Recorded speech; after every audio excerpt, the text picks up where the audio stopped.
레위기를 읽으면서 여러분 왜 레위기가 어렵죠? 이 레위기가 현재 우리 삶에 이게 필요가 없기 때문이에요. 그래서 어려운 겁니다. 만약에 이게 우리 삶에 진짜 지금 이 순간도 막 쓰여지고 이것이 우리 삶에 막 적용이 되면 그러면 레위기가 막 흥미있고 재미있고 하나하나 좀 읽혀질 텐데 이 내용들을 보면 아니 이거를 도대체 왜 알아야 될까라는 내용들이 나오죠. 특별히 오늘은 이제 피부 나병에 대한 얘기가 나옵니다. 그리고 이 얘기가 13장과 14장에 걸쳐서 나오고 15장은 유출병 이렇게 다 모두 피부와 관련된 것들이 나오게 되는데 이것이 요즘에 교회 피부병 걸리면 교회 나오지 못하나요? 안 그러죠. 뭐 그런 거 없단 말이에요. 그래서 이것을 왜 이렇게까지 기록했을까? 그런데 우리 잘 알고 있죠. 디모데후서 3장 16절에 보면 모든 성경은 하나님의 감동으로 됐다. 그렇다면 이게 지금 우리에게 필요하다라는 거예요. 그래서 이것을 굉장히 중요한 영적인 관점에서 오늘 좀 살펴볼 필요가 있습니다. 예수님께서는 이 구약에 있는 말씀, 레위기에 있는 율법들을 없애러 오신 분이 아니라 완성시키신다 그랬죠. 이 얘기들을 이제 예수님께 적용이 되면 완전해지게 우리가 알 수 있게 됩니다. 자, 오늘 이 본문에 나와 있는 이 얘기는 유대인들에게는 굉장히 유명한 얘기입니다. 여기 나오는 나병이라는 단어, 그리고 이 나병과 관련된 질병을 짜라트라고 부릅니다. 짜라트, 히브리어로 짜라트라고 부르는데 처음 들어보실 겁니다. 근데 유대인들에게는 굉장히 유명한 말이에요. 짜라트. 왜냐하면 이게 한국말로 보면 나병이라고 번역이 되는데 나병이 아닐 수도 있어요. 그러니까 피부와 관련된 어떠한 종류의 것들도 짜라트라고 번역을 하고, 그리고 오늘 우리가 읽은 이 레위기 13장은 이 짜라트라는 히브리어를요, 와 정말 각양각색의 단어를 다 썼어요. 영어 단어가 통일된 게 없을 만큼 여러 가지 단어를 썼어요. 어떤 데는 피부병, 어떤 데는 나병, 또 어떤 데는 피부에 어떤 뭐 반점 뭐 이런 식으로도 표현이 되든 다 좀 다르게 표현되어 있습니다. 우리 이제 좀 구체적으로 살펴볼 건데 이 우리가 지난 시간에도 살펴봤듯이 부정하다라는 것, 이 부정하다라는 것은 율법적으로 부정한 것이지 의학적으로 잘못된 게 아니라 그랬습니다. 건강적으로 의학적으로 저 사람에게 이것이 죄다, 의학적인 죄가 아니라 그랬죠. 제의적으로 예배적인 관점에서 부정하다라고 말씀을 드렸습니다. 그래서 이 13장부터 15장까지 여기에 어떻게 부정하다고 진단하는 게 나와요. 그러니까 이 병을 보고 부정한지 안 부정한지를 누가 진단하느냐? 제사장이 하게 되어 있습니다. 그래서 13장, 14장, 15장은 제사장의 필수 암기 사항이에요. 제사장들은 무조건 외워야 돼요. 이게 제일 중요한 업무 중에 하나입니다.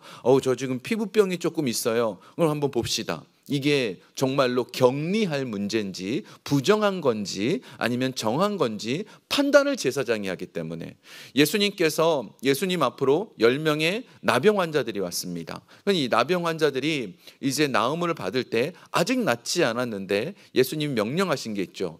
제사장에게 네 몸을 보이라고 라고 말씀하세요. 그게 바로 이 짜라트 때문에 그래요. 이 짜라트라는 규정 때문에 제사장이 보고 이 사람 나병에서 나았어라고 결정을 내려주는 겁니다. 오늘 그 얘기가 오늘 담겨져 있다 할 수 있습니다. 우리 본문 우리 13장 2절 한번 보겠습니다. 함께 좀 읽어볼까요? 13장 2절.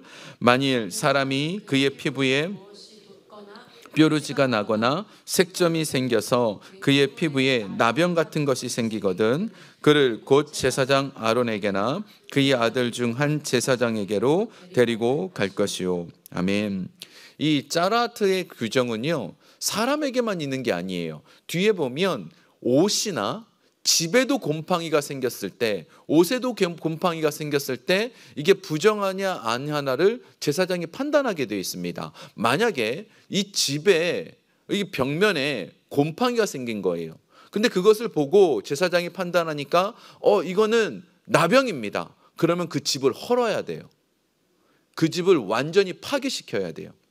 굉장히 이게 심각한 규정을 제사장이 내리게 되어 있죠. 그래서 예수님께서 이 레위기에 있는 말씀에 이 특별히 짜라트가 어떻게 적용이 되는가? 이 레위기라는 게 예수님의 십자가가 담겨져 있는 가장 중요한 게 레위기라고 말씀드렸잖아요. 여기 이 규정 안에 이 전결과 부정함에 대해서 이제 선언하는 것이 나오는데, 첫 번째로 왜 그런지 원인을 밝히지 않습니다. 이게 되게 중요해요. 나병이 걸렸는데 이게 무엇 때문입니다라고 원인을 얘기하지 않아요. 여러분, 병원에 갔을 때 그 의사 선생님이 감기가 걸렸을 때 뭐 예를 들어서 요즘 일을 많이 하셨나 봐요, 아니면 뭐 누구랑 접촉을 했나 봐요, 이런 얘기를 하나요? 오늘 콧물이 많이 나고 목이 부었으니까 이 약 드세요 하고 처방만 내리죠. 똑같은 겁니다. 오늘 여기에 보면 여기 이 증상에 대해서 원인이 무엇인지를 얘기하지 않습니다. 하나님께서는 부정하게 된 원인의 그 원인을 찾아내라고 지금 하지 않고 지금 상태가 중요하다라고 얘기를 합니다. 우리 3절도 한번 볼게요.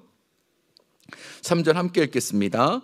제사장은 그 피부의 병을 진찰할지니 환부의 털이 희어졌고 환부가 피부보다 우묵하여졌으면 이는 나병의 환부라. 제사장이 그를 진찰하여 부정하다 할 것이요. 아멘. 제사장이 지금 피부를 보고 원인을 얘기하진 않죠. 지금 이 부분을 보고는 결론만 내려줍니다. 부정하냐 아니냐 결론만 내려줍니다. 여기 지금 우리 13장에는요, 제가 이제 성경 본문을 8절까지 읽었지만 6가지 이제 그 증상을 얘기하고 판단 내리는 그 6가지 현상이 나옵니다. 그 첫 번째가 2절부터 17절까지 보면 털이 하얗고 피부가 우묵해질 때 나병이냐 아니냐를 계속 얘기해요. 그 뒤에 보면 종기가 생겨서 감염이 됐을 때, 색이 변했을 때 또 나오고, 뭐 이렇게 쭉쭉쭉쭉 6가지가 나와요. 근데 이걸 보면서 뭘 느끼냐 하면, 이게 하나님께서는 이런 피부병에 있는 내용들이 왜 생겼느냐에 대해서는 절대 얘기하지 않아요. 무엇 때문에 그러냐 하면 죄라는 것은 이렇게 은밀하게 오기 때문입니다. 우리가 지금 죄를 짓고 우리가 죄 가운데 거하거든요. 근데 그것이 지금 내가 죄로 인해서 지금 더러워졌는지 안 됐는지를 몰라요. 못 느끼고 있어요. 이 피부병이요, 다른 질병과 다른 차이점이 있습니다. 다른 질병은 이렇게 약간 좀 뭐 약간 선제 효과라 그러나요? 무슨 미리 좀 뭔가 좀 이런 거 있잖아요. 뭐 증상이 좀 나타나잖아요. 목이 좀 살짝 붓네. 아니면 내가 좀 몸이 피곤하네. 감기가 올 건가 보다. 이런 생각이 들죠. 근데 피부병은요, 어느 날 보니까 피부가 이상해지잖아요. 어떤 전조 증상이 없어요. 무엇 때문에 어떤 일이 벌어질 거라는 전조 증상이 없어요. 이 피부병을 통해서, 나병을 통해서 이 하나님께서 우리에게 말씀하시는 것은 죄가요, 은밀하게 오는 거예요. 전조 증상이 없어요. 어떤 뭔가를 보여주지 않고 어느 날 갑자기 우리에게 죄로 다가와요. 근데 문제는 이것이 죄가 우리에게 은밀하게 오지만 대단히 파괴적이라는 거죠. 죄가 우리에게 들어왔을 때 그것으로 인하여서 하나님과 관계가 다 깨어집니다. 아담에게 뱀이 다가왔을 때 아주 은밀하게 접근을 합니다. 맨 처음부터 이 하와가 봤을 때 얘는 뱀이고 얘는 마귀고 나를 파괴시킬 거야, 이후에 어떤 일들이 일어날 거라는 걸 알았다면 그 뱀이랑 그렇게 얘기 안 했을 거예요. 근데 처음부터 하나님께서 이 나무에 있는 모든 것들 다 먹지 말라 그래, 자연스럽게 다가가는 거죠. 은밀하게. 죄라는 것은 이렇게 은밀하다라는 것, 이것이 문제가 있다라는 것을 말씀합니다. 그래서 내 영혼이 오염되지 않도록, 내가 오염되면 주변까지도 문제가 되기 때문에 내 영혼이 오염되지 않도록 제대로 진찰하라는 거예요. 그래서 13장에 보면 여러 가지들을 얘기하세요. 여러 가지들을 얘기하는 게, 제대로 제사장들이 보고 진찰을 해라. 잘못하면 만약에 이 사람이 나병인데 나병이 아니라고 해버리면 어떻게 해요? 공동체가 다 퍼지는 거예요. 전염이 되는 거예요. 심각한 상황이기 때문에 아주 자세하게 13장에 그런 얘기들을 나누고 있는 거죠. 그러면서 우리도 하나님의 말씀과 예배를 통하여 성령님의 음성을 통하여 자꾸 이것은 죄야, 은밀하게 다가오고 있어, 빨리 끊어야 돼, 멈춰야 돼, 이런 것들이 우리에게 있어야 된다라는 경계심을 가져야 된다라는 걸 지금 보여주고 있습니다. 두 번째로 이 짜라하트는요, 반드시 격리라는 게 있어요. 이렇게 저쪽에 가서 격리하게 돼 있어요. 다른 부정한 것은 시체를 만졌을 때 그 시체를 만지고 정결 예식만 치르면 되거든요. 근데 이 짜라하트 피부병은요, 격리를 하게 돼 있습니다. 처음에 볼 때 이게 증상을 딱 보고 나병인지 아닌지 한 번에는 알 수 없거든요.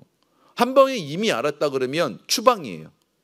나병이 걸리면 무조건 공동체에서 추방당합니다. 그 추방당해서 나병에 걸린 사람들끼리만 동굴에 들어가 살았어요. 그러면 그 사람들은 가족들이 그 근처에다 밥 갖다 놓으면 그냥 그 사람 와가지고 가져가서 먹고 그렇게 평생을 살아야 됐어요. 완전히 구별된 삶을 살고, 또 여기에 피부병에 좀 문제가 있는 사람은 첫 번째로 7일 동안 격리를 합니다. 그리고 한 번 더 봐요.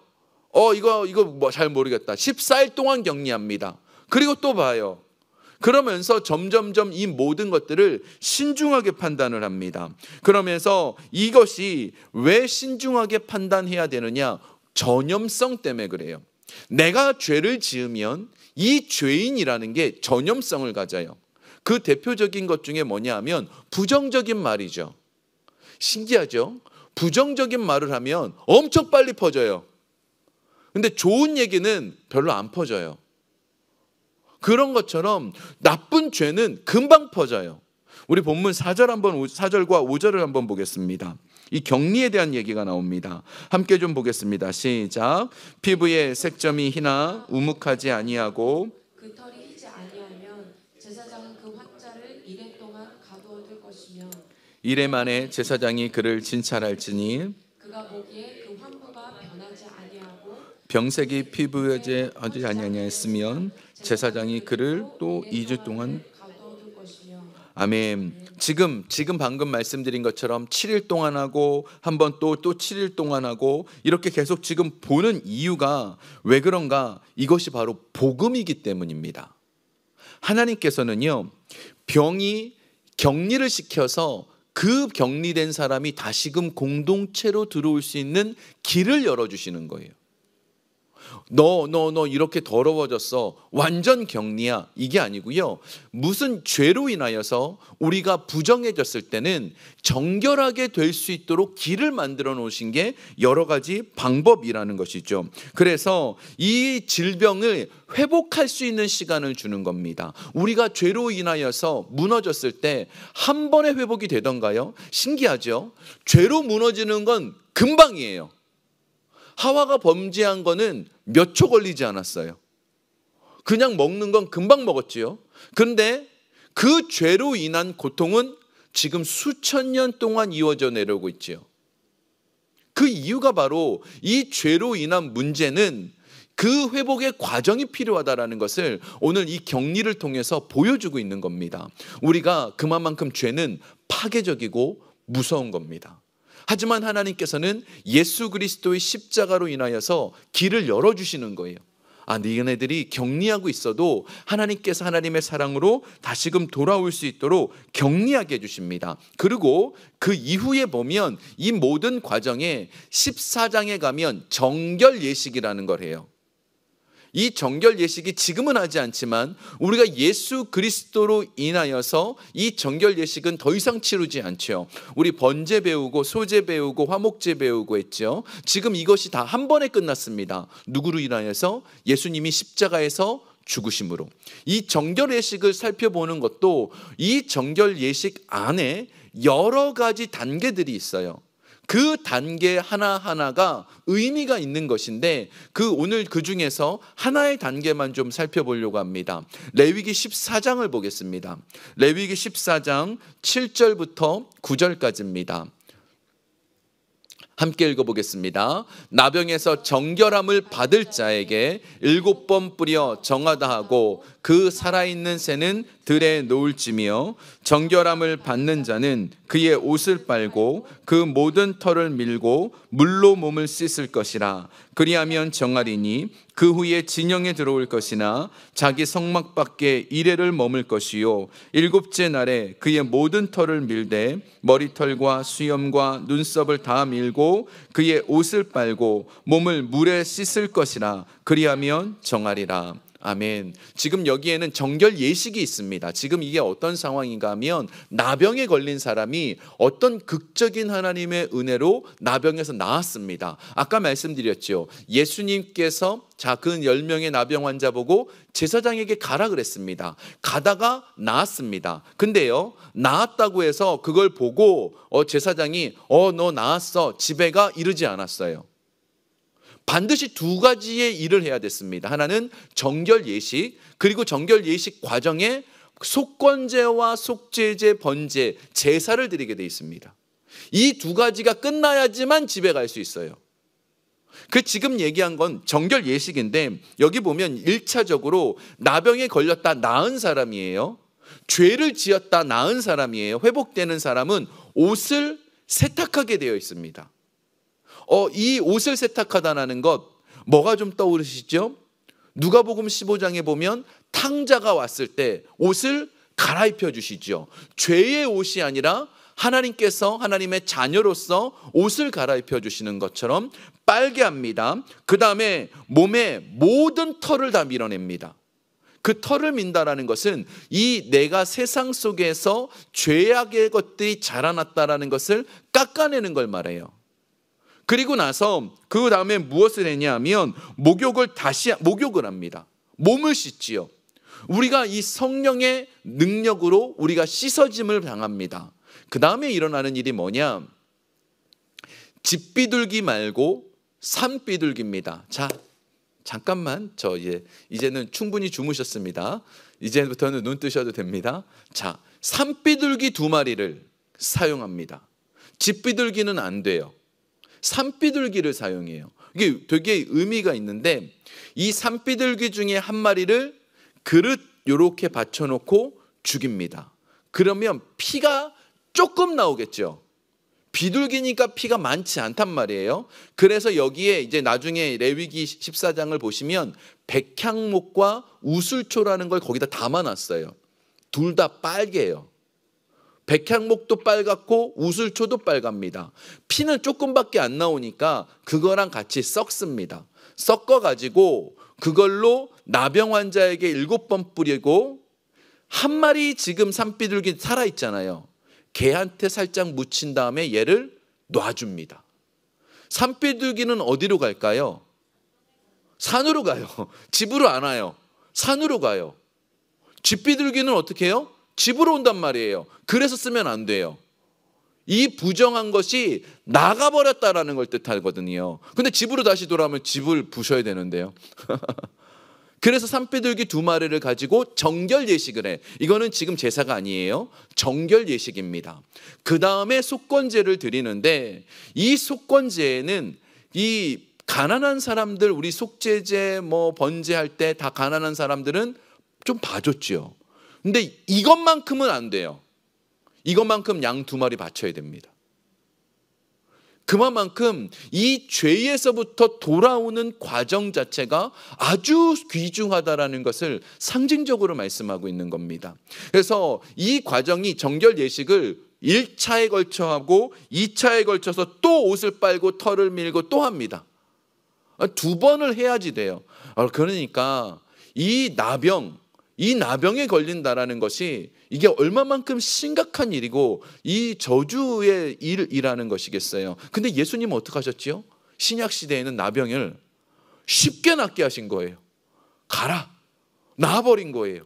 와, 이런 분이 어디냐. 이래서 더 지금 사람들이 더 크게 놀라는 거예요. 어떻게 나병이 나을 수 있냐는 겁니다. 그리고 이것이 깨끗해질 수 있냐는 거예요. 그걸 눈으로 보고 있는 거죠. 그래서 예수 그리스도의 복음의 은혜가 우리에게 주어지는 겁니다. 자, 그런데 이 나병이라는 게 뭐죠? 완전했던 몸이 정말로 최악으로 불완전해진 상태예요. 나병이라는 건 통증을 못 느낍니다. 그래서 코가 떨어져 나가도 아픈 게 없대요. 손이 문드러지고 있는데도 모른다는 겁니다. 죄로 인하여서 죄를 지은 사람은요, 내가 지금 코가 떨어져 나가고 귀가 떨어져 나가고 손이 문드러져도 모르는 거예요. 그만큼 심각한 질병이 나병이라는 거죠. 그 나병에서부터 죄로 인하여서 반드시 죽을 수밖에 없는 우리를 예수님의 은혜로 살려주신 것, 이게 짜라티의 가장 십자가의 큰 은혜라는 것이죠.